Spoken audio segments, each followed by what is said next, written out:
I wasn't looking for anything unusual that night, just scrolling through my phone, half asleep, bored. Then I saw it. A tagged photo on someone else's story. A familiar silhouette in the background. Her dress. Her laugh. And then the angle shifted. Her lips on another man's neck. I froze. My heart didn't shatter. It calcified. Numbness, like cold steel, ran through my veins. I replayed the video again and again, hoping I was wrong. But it was her, the woman I gave everything to. And I knew right then, something inside me had died, and something darker had taken its place. I didn't confront her. Not that night, not even the next day. I acted normal, kissed her forehead, brought her coffee, smiled through the lies.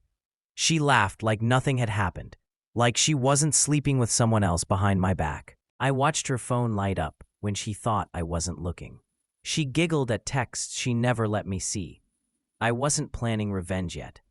I was collecting silence, watching, studying, because pain teaches you patience. And I wanted her to feel what I felt, not in one explosion, but in slow, echoing waves that would haunt her forever. Weeks passed. I studied her like a stranger. The way she touched me changed, detached, cold, robotic. Her smiles were rehearsed. Her eyes flickered when I asked questions. But still, I said nothing. I let her dig her own grave. I started gathering everything, screenshots, passwords she once trusted me with, receipts of her disappearances, her Venmo history, her deleted chats she didn't know were backed up. I wasn't mad anymore. I was surgical, detached. This wasn't about rage. It was about balance. If she made a mockery of my love, then she would learn what it meant to be publicly unmasked. Our affair wasn't just about lust. It was about money. The man she chose over me, he was older, richer, connected. She thought she'd trade up. I found their chats. She called me safe and comfortable. Said she was tired of small dreams. Said he was her ticket out. I stared at those words like they were carved into my bones. And I smiled, because now I knew the game. She didn't betray me for love. She betrayed me for leverage. But I had one thing she underestimated: time. And I planned to use it like a scalpel. Quiet, clean, precise. She had plans. Dreams of moving in with him, of starting a boutique. She even asked me, to help her set up her business page, pretending it was for a friend. I played along, set up the entire site, registered the domain in my name, bought the hosting. Every click she made, I owned. She posted her launch date with pride. Followers poured in. She felt powerful, finally seen. I watched it all grow from the shadows. She had no idea that while she celebrated, I was busy. I reached out to the clients she pitched behind my back. I told them stories, not lies, just truths wrapped in caution. I mentioned her inconsistencies, her history of betrayal. Quietly, anonymously, her deals started falling apart. People stopped replying. She blamed the algorithm. She cried over her stats. I offered comfort, said she was just tired, told her to rest. I cooked for her, rubbed her back, and when she fell asleep, I sent more messages, because every night she spent wrapped in comfort was a countdown to the coldest awakening of her life. She started to unravel, snapped at little things, lost sleep. I played the supportive partner, listened to her lies while holding the truth in my pocket. I made no accusations. That would have given her control. Instead, I let her guilt rot her from the inside. She tried to spice up our intimacy again, desperate to make me feel wanted. But her touch felt like plastic. Her kisses tasted like betrayal. I smiled anyway, because the show wasn't over yet. Not until she lost everything she traded me for. Not until she finally understood that karma wears a quiet smile. I waited until her birthday, her special day. The day she invited all her successful friends to see what she'd built. The day she expected praise. I waited until the party was in full swing.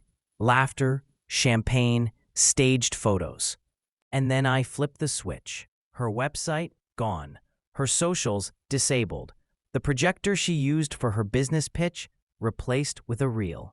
Every photo, every message, every lie, played out like a documentary. The room fell silent. She looked at me confused. I just raised my glass, toasted her ambition, and walked away, leaving her surrounded by truth. The fallout was glorious. Her investors pulled out, her inbox filled with apologies that turned into accusations. Friends she manipulated turned cold. She tried to explain, to spin the story, but the evidence was too loud. Screenshots don't lie. Bank statements don't disappear. Her perfect little empire crumbled in a week. She called me, sobbing, said she didn't know I was capable of this, that I used to be kind. I didn't answer, because I had been kind, until she taught me that kindness was weakness in her world. So I became what she respected, calculated and cruel. She tried to rebuild, started an online fundraiser claiming she was a victim of abuse, said I ruined her life, posted blurry pictures and half-truths. I let her scream into the void, because behind every post I had receipts, proof of every lie, every theft, every betrayal. When people started to believe her, I released the truth, slowly, strategically. I didn't need to defend myself. The facts did it for me. The fundraiser, taken down. Her followers, turned on her. The last thread she clung to, snapped. She messaged me again after that. Said she was sorry, that she missed me, that she didn't know what she was doing. I didn't reply. She didn't deserve closure. She deserved to sit with the silence she gave me for months while I slept beside a stranger. She disappeared from the online space for a while, deleted everything, no posts, no stories, just silence. But silence doesn't erase consequences. The job she applied for, I sent her messages to HR, screenshots she thought were deleted. Not to ruin her career, just to ensure her lies didn't climb into someone else's life. Actions have ripples. She told a friend once that karma wasn't real. I wasn't karma. I was the echo of every broken promise she made. And when she tried to start over somewhere new, I made sure the truth followed her like a shadow that never slept. People started whispering, not just online, but in person, at cafes, in line at grocery stores. Her name became a cautionary tale. Not because I hated her, but because I loved her once, and she turned that love into a weapon. I wasn't proud of everything I did, but I wasn't ashamed either. She built a world on lies. I just turned the lights on. And when she looked at me in public, months later, face hollow, confidence gone, I didn't feel triumph. I felt peace, because vengeance isn't loud. It doesn't gloat. Sometimes it just watches, while justice quietly takes its seat. I started sleeping better, eating again, finding color in things I used to overlook. I wasn't healed, just lighter. My friends asked where she went. I just said we outgrew each other. No drama, no details. I let the world think what it wanted, because while she was fighting ghosts, I was finding peace in solitude. I didn't want revenge anymore. I wanted restoration. And I realized something. When someone betrays you so deeply, you don't get closure from them. You build it yourself, brick by brick, in silence.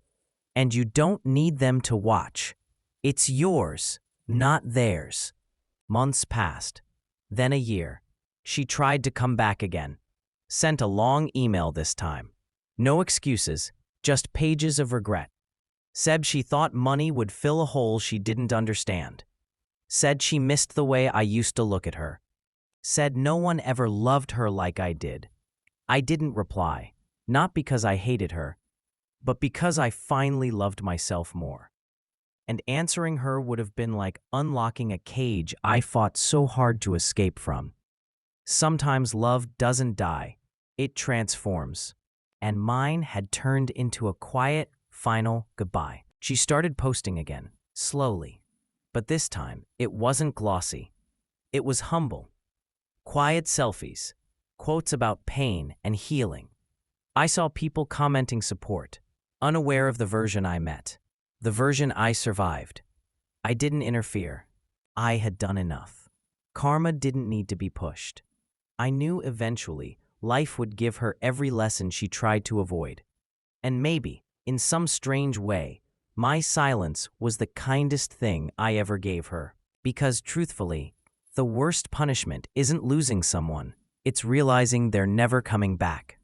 Not out of anger, but out of clarity. There were days I missed the version of her I loved. The laugh that was once real. The way she used to trace circles on my hand when we watched movies. But then I remembered, those moments existed alongside betrayal. Love isn't enough when it lives next to manipulation. So I let the memories stay, but I stopped feeding them. I stopped romanticizing the version of her that never really existed. Healing isn't forgetting. It's remembering without bleeding, and I bled long enough. Now I carry the scars, not as reminders of her, but as proof I survived someone who didn't see my worth. She got engaged. I saw it on a mutual story, smiling, holding a cheap ring, pretending to be whole. I didn't feel jealousy, just a quiet ache, like watching someone try to rebuild on a cracked foundation. He looked like me, same haircut, same eyes. Maybe that's who she was always chasing, pieces of what she destroyed. But I knew she hadn't changed. People like her don't evolve. They adapt. She'd ruin him too, eventually. And maybe then, he'd understand what it's like to be loved like a tool. But I wouldn't warn him. That's not my war anymore. There's a myth that revenge heals. It doesn't. It distracts. It delays. But in my case, it exposed truth. And that's all I ever wanted. Not her tears, not her downfall, just truth. Raw, unfiltered, undeniable. Now, when people talk about love, I listen. But I no longer give it blindly. My heart has borders now. Gates, guards, and not everyone gets a key. I used to think being open was strength.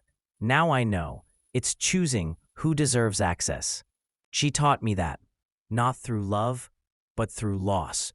And sometimes, pain is the best professor you never ask for. I met someone new. Months later. Her smile didn't hide secrets. Her touch didn't feel rehearsed. She asked questions, not to gather, but to understand. It scared me at first. Vulnerability felt like walking barefoot through broken glass. But she never rushed, never compared. She let me rebuild at my pace. And in her silence, I found safety. Not perfection, but honesty. And maybe that's what love is supposed to be. Not fireworks or grand gestures. Just a quiet place to land after you've been torn apart. And for the first time in a long time, I didn't look back. Sometimes I still see her name in old emails, random memories. But she no longer holds power. She's a chapter, a warning, a scar I've accepted. I don't wish her pain. I don't wish her joy either. I just don't wish her anything at all. And that, to me, is freedom. They say karma works in circles. But I think it walks in straight lines, with patience, with purpose. And when it finally arrives, it doesn't knock. It lets itself in, quietly, just like I did. She taught me how to love better, by showing me everything love should never be.